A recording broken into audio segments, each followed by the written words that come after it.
Cream cheese আমরা দোকান থেকে অনেক চড়া দাম দিয়ে না কিনে মাত্র অর্ধেক দামে কিন্তু এখন বাড়িতেই তৈরি করে নিতে পারবো। খেতেও কিন্তু ভীষণ মজার।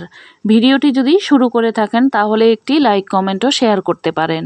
তৈরি করার জন্য আমি এখানে 1.5 কাপ টক দইকে পানি ঝরানোর জন্য রেখেছি আর 2 লিটার দুধকে চুলায় জাল করে নিচ্ছি। দুধটা বলক চলে আসলে চুলাটা বন্ধ করে দেব।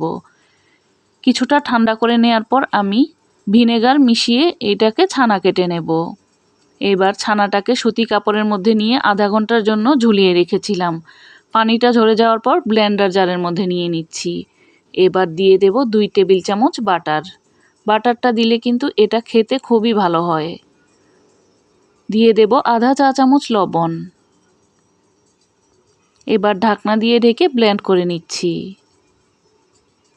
এখন কিন্তু অনেকটাই শক্ত আছে।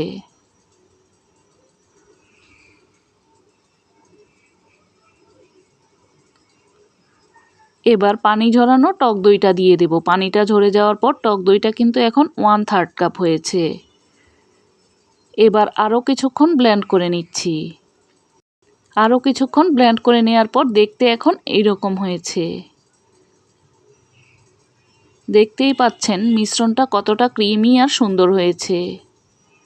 এটা খেতেও কিন্তু অসম্ভব মজার হয়। দোকানের থেকে কিন্তু এর স্বাদ কোনো অংশেই কম পাবেন না। আমি একটি বক্সের মধ্যে ঢেলে নিচ্ছি।